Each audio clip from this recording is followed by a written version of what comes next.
Welcome everyone. This presentation concerns the development of a dedicated framework and methodology for the technical and economic assessment of protection systems for DC grids. The proposed methodology relies on work performed in tasks 4.2, 4.3 and 4.5 of the promotion project and have been described with applications within the public deliverable D4.7. I am Serge Poulain from Supergrid Institute, and I've been working within Work Package 4 of the promotion project as the Task 4.5 leader. I also contributed to and supported Work Package 12 work. The presentation is organized in three parts. The first part gives context of the motivations for the need for protection system assessment methodology. There are many protection strategies which can be applied to the protection of DC grids, each of them having different performance and costs. Contrary to a system where the cost of a protection system is often not significant, the cost of protection system for DC grids cannot be neglected due to the use of expensive components such as high voltage DC circuit breakers. It is then important to be able to select the right strategy at the right cost, therefore avoiding the deployment of overly expensive protection systems. The second part is dedicated to a detailed presentation of the proposed methodology and introduce the different key indicators which are considered. Finally, some main outcomes are highlighted. All protection systems must comply with many requirements. Among them, reliability and selectivity will ensure that the faulty line will be isolated. Speed is required to comply with the fast rise of DC fault current and can lead to the use of devices which limits current rise, such as DC reactor. DC grid protection strategies could impact the frequency stability and transient stability of the AC transmission systems surrounding the DC network due to the temporary stop of the DC power flow that can reach value of several gigawatts for 100 to 200 milliseconds. The impact on AC system stability is strongly dependent on the power exchange prior to fault inception and on the value of the system inertia. If the AC system is operating close to its stability limits, it might not accept a large grid disturbance as illustrated by grid 1 in the right side figure. A full selective protection strategy would be certainly more adapted for protecting the DC grid in that case. Such a full selective protection system is generally expected to be expensive as it introduces fast DC circuit breakers and DC reactors. However, if the grid disturbance requirement is lower, as illustrated by the grid 2, it is expected that the slower and more cost-effective non-selective protection strategy will meet all the protection requirements. In other words, the question is, do we always need to be fast?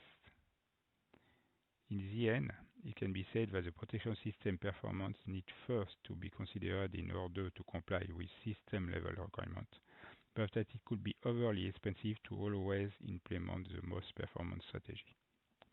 Therefore, we need to assess the performance and the cost of a protection system in order to be able to select the strategy with the right performance at the right cost.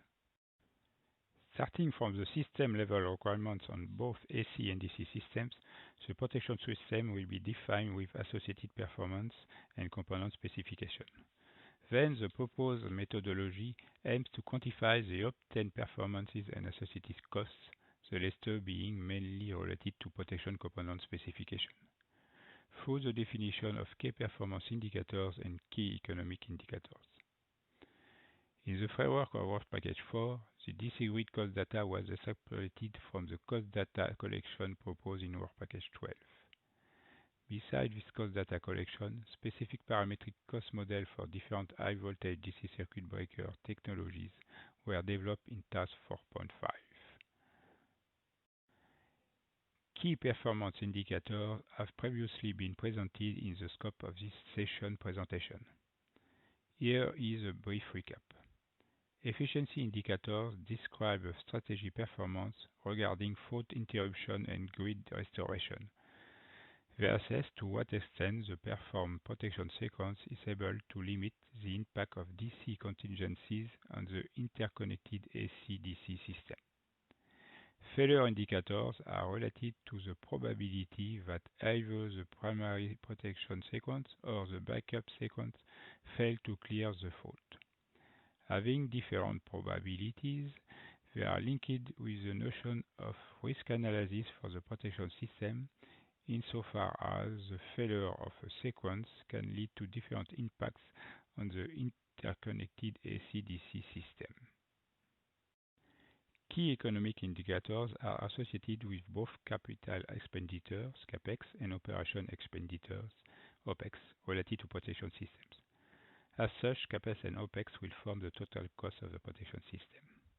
The CapEx is calculated considering cost models and data for all protection system components.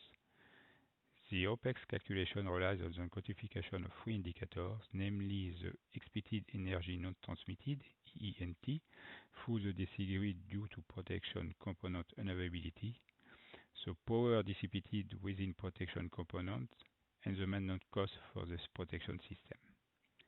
If EENT and losses can be monetized by introducing a cost of energy parameter, it is possible to compute an aggregated cost indicator such as life cycle cost for the protection system. The methodology allows us to assess and compare different protection systems from the point of view of their total cost. Additionally, the methodology also aims to compute the cost associated with the full DC grid, thereby allowing us to estimate the contribution of a protection system to the grid total cost. OpEx indicators are calculated following a dedicated process, relying on the definition and calculation of load flow scenarios. We start from a given initial load flow scenario. It can be a load flow time series of several years of operation. Considering components reliability data, the DC grid layout is updated by removing unavailable components. The following step consists of updating the load flow through the updated grid layout. EENT as the difference between initial and updated load flows, and losses are then computed from this updated load flow. Maintenance costs are estimated as a given percentage of the CapEx for each DC grid component, as proposed in Work Package 12. The relevance of the different assessments rely highly on the reliability of the available models and data. There are mainly physical models such as EMT and load flow models, stochastic reliability models, and cost models. Here, the relation between the main models and the calculation of the different indicators is shown. A dedicated task was affected to the development of parametric cost model of DC circuit breakers, as only very limited information about it can be found in current literature. The DCCB cost model has been developed for both fast hybrid DC current breaker and slower mechanical DC current breaker technologies. The cost of DCCB is computed from breaker specifications and is broken down into material costs from component breakdown and ratings, and both estimated labor and installation costs. An offshore platform additional cost, depending on the weight and the volume of DCCB, is also computed. It will be shown that this extra cost can be not negligible. A protection system assessment methodology is proposed based on the calculation of both economic and technical key performance indicators. A large range of KPI types, costs, performance, risk analysis are considered and are computed through several dedicated software tools. The methodology is applicable to a large set of DC grid topologies and has been used within the scope of Work Package 4 as well as Work Package 12 to support the definition of DC grid deployment roadmap. A dedicated DCCB parametric cost model has been developed for both hybrid and mechanical technologies. The proposed methodology and tools allow us to quantify the cost and performance of different protection systems, and as such can be seen as a support tool for decision making when selecting the most appropriate protection system for a given DC grid within its environment. Further information can be found in the public deliverable D4.7. Thank you for your attention. Feel free to contact me for further information.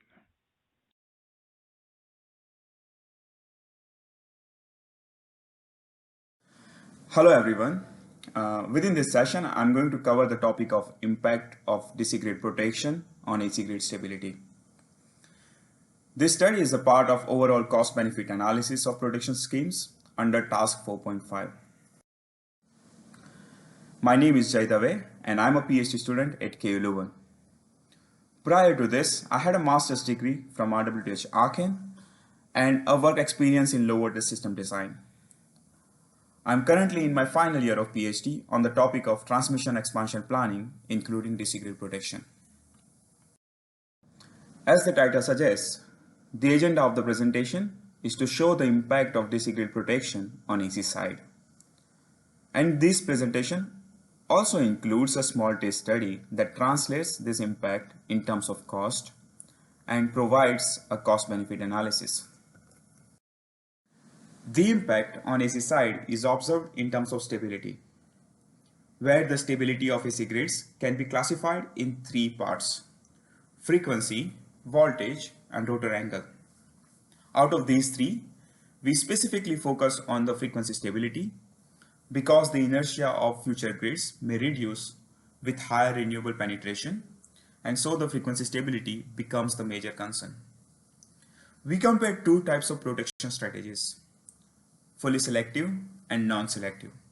The fully selective protection strategies are expected to be expensive since they require DC breakers, but they offer advantages like smaller instantaneous power loss and faster fault clearance. On the other hand, the non-selective protection strategies are expected to be cheaper in comparison, but they result in a bigger instantaneous power loss and slower fault clearance. We focus our study on Nordic power system through a simplified model. In order to maintain frequency stability, the Nordic system uses frequency containment reserves that nearly amounts to 1450 megawatt. And this amount is mostly sufficient to deal with current level of inertia. But within the planning horizon, that's up to year 2050, the inertia is estimated to drop substantially. And so the current amount of reserves will not be sufficient to guarantee frequency stability. Also, the response time of these reserves is slower to deal with estimated level of inertia. So a new type of reserves are required. And this new type of reserves, called fast frequency reserves, can respond quickly in comparison to conventional FCR reserves to keep the frequency within the permissible limits. The comparison of protection strategies is done in terms of how much of this new type of reserves are required for each of them. Here we have some key outcomes from two different test cases. The first test case is the 4-terminal DC grid network used in work package 4, and the second test case is a generic DC grid network, the details of which is available in deliverable 4.7. What we found is that the non-selective strategies in general require higher amount of reserves and faster reserves. And also, while using a non-selective strategy, the reserves are required for more number of hours per year in comparison to while using a fully selective strategy. The DC grid topology is seen to play a major role in order to decide the impact on AC side. And currently, the reserve sizing is done based on a permanent loss of supply. But if it is done based on a temporary loss of supply using a risk-based approach, the capacity required for reserves would be much lower. Here, the characteristic of temporary loss of supply is different for different protection strategies. Finally, we provide an example cost-benefit analysis on the 4-terminal DC grid network. Out of many protection strategies studied in work package 4, 2 fully selective and 2 non-selective strategies are shortlisted for this analysis. The investment cost of these strategies is calculated based on their component requirement, and the operational cost of these strategies is calculated based on their reserve requirements.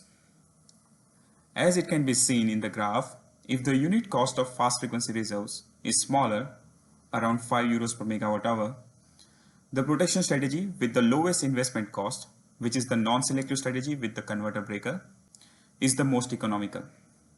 So, a lower investment is more favorable in this case. However, if the unit cost of the reserve is higher, around 10 euros per megawatt hour, the protection strategy with the highest investment cost is the most economical. The operational cost is lower in this case due to the fast and selective protection offered by hybrid breakers, and hence the total cost is still be the lowest. In summary, it is possible to compensate the higher investment associated with the DC breakers by the benefits received in terms of lower reserve requirement. Thank you very much for your attention. Welcome everyone. This presentation concerns the application of a dedicated methodology which has been introduced in a previous presentation for the technical and economic assessment of protection systems for DC grids. It will also give some main takeaways regarding the assessment of protection systems. The case of a 4-terminal mesh DC grid benchmark is presented here as an illustration support. An application to a larger 35 radial DC grid will be presented within the breakout session Offshore Grid Planning in week 38.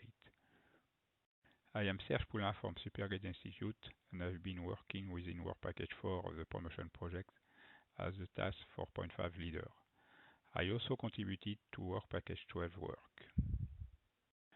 The first part of this presentation is dedicated to a brief description of the 4-terminal mesh DC grid benchmark, followed by some example of results associated with both economic and technical key performance indicators. 4 fault clearing strategies are assessed and compared, 2 full selective and 2 non-selective. The second part of the presentation gives an overview of the main takeaways from the analysis of the technical and economic assessment of protection system. These takeaways give some general trends regarding the selection of protection system and are fully detailed in the deliverable D4.7. The 4-terminal mesh DC grid benchmark is the one used as a support for the work carried out within the Work Package 4. Its main characteristics are shown here. Depending on the implemented protection system, DC circuit breakers can be installed at each line N and at each converter output. Additionally, DC reactors acting to limit the fault current speed of rise can be installed, mainly with full selective protection strategies. It is not intended to detail here the layout of the different considered protection systems, which have been presented previously in this session presentation. 4 fault clearing strategies are evaluated. 2 full selective strategies, the first one using fast DC circuit breaker in series with a 125 mH DC reactor, the second one using slower and more cost-effective DC circuit breaker in series with a 200 mH DC reactor. 2 non-selective strategies are also considered. The first one uses full bridge converters with fault current controlling capabilities associated with medium voltage slow DC circuit breakers installed at each line N. Those DC circuit breakers allow a significant reduction of the time to clear the fault. The second one is a converter breaker strategy with slow DC circuit breakers without DC reactor. This table gives the DC circuit breakers' main specifications for the 4 protection systems. It can be observed that the design of a protection system leads to different specifications and consequently to different costs. More particularly, the presence of DC reactors with full selective strategies leads to quite high level of energy being dissipated by surge arresters and to an additional volume and weight for the DC circuit breaker. The figure on the left presents the total cost of the protection system for the 4 considered strategies.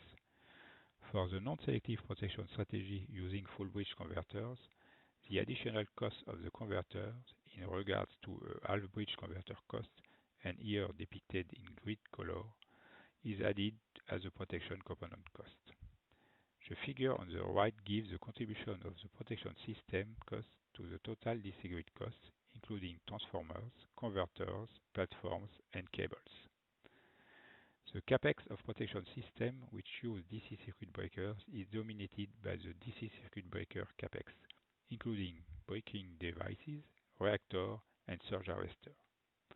The capex of the full bridge based strategy is dominated by the extra cost of the converter, which seem to make it less competitive from a cost perspective. Additionally, the cost associated with the DC circuit breaker weight and volume, here depicted in dark blue color, especially if the DCCBs are installed on an offshore platform, are not negligible. They can represent up to a third of the total cost, as shown here in the case of a full selective strategy with slow DC circuit breakers, due to the high volume and weight of the DC reactors and surge arrester. From a CAPEX point of view, there is an advantage for non-selective protection system using DC circuit breakers at converter terminals. Finally, it can be observed that the protection system CAPEX does not exceed 9% of the total grid CAPEX. This slide presents some OPEX indicators from left to right: expected energy non-transmitted, EENT, losses, and maintenance costs of the total DC grid considering the four strategies. EENT, due to protection system components being out of service, never exceeds 10% of total EENT and can be considered equivalent for all the strategies. The contribution to losses due to protection components is very low and can be neglected for all strategies, except for the non-selective with full bridge converter because of the additional converter losses. Fast frequency reserve can be required to limit frequency deviations in AC networks, particularly for strategies with long active power restoration times. The resulting extra cost will require a detailed assessment based on the system under consideration.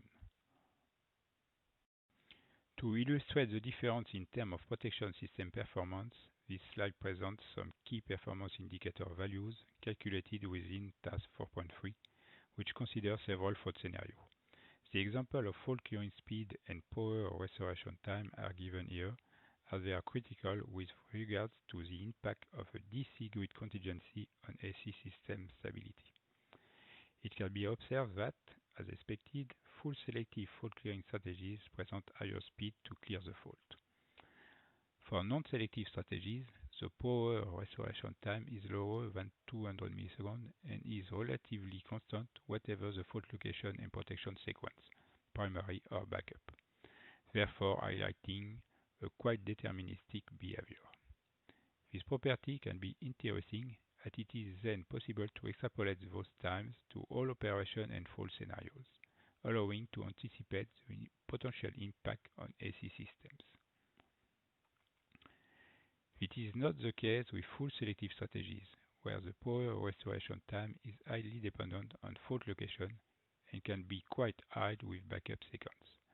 Additionally, this time is dependent on MMC control performance. It could be significantly improved with adapted control tuning. In the end, it is important to mention that the converter control performance and coordination plays an important role in mastering the time it takes to restore active power. Indeed, with full selective strategies, the presence of line inductors induces power oscillation that need to be dampened by dedicated converter control. With non-selective strategies, the major difficulty is related to the coordination of the power ramp-up among all converters after a temporary stop of the power flow, in order to ensure the DC grid voltage stability. The two following slides highlight some main takeaways issued from the general analysis of different protection systems carried out within Work Package 4 from the perspective of economic and technical assessment. These takeaways consider the results presented here on the 4-terminal DC grid benchmark, but also those from the application to a larger 35-terminal DC grid proposed in future North Sea DC grid deployment plan. Note that these takeaways stand only for offshore DC grids with cables. It has been shown that a large set of protection strategies are technically applicable to small and large-sized DC grids. No protection system is considered inapplicable or impossible due to its excessive cost. It is shown that the protection system cost is generally under 10% of the total grid cost, which is not negligible but remains acceptable. Protection system costs are mainly driven by the cost of DC circuit breakers, which can vary widely. There is no single preferred protection strategy which outperforms all other protection strategies, and the protection system design needs a full assessment. No shortcut can be applied. As such, the selection of the right protection strategy should consider costs, but also performance, which can be evaluated only through a full assessment. More particularly, the impact on AC grid frequency and transient stabilities is critical when selecting protection strategies and, as such, is one of the main drivers for selecting a protection system. Full selective strategies lead to no or temporary partial power flow interruption and can potentially have less impact on the AC grid, but their performance relies highly on MMC control performance. As such, they seem to be the preferable solution for high-power, large-side DC grid applications. However, the most performant full selective strategy can have up to twice the cost of a non-selective converter breaker fault clearing strategy. Non-selective strategies lead to temporary full power flow interruption and can potentially have a greater impact on the AC grid. But most of the time, this remains acceptable in terms of the AC side requirements. For high-power large-side DC grids, we could have limited application. Implementing grid splitting could be a solution for applying non-selective protection systems to large DC grids. Indeed, grid splitting allows to reduce the size of the protection areas and, consequently, the part of the DC grid which experiences a temporary full power flow interruption. A significant reduction in cost is obtained with a converter breaker fault clearing strategy. As such, this strategy is a good candidate to be considered when designing a protection system. Further information can be found in the public deliverable D4.7. Thank you for your attention. Feel free to contact me for further information.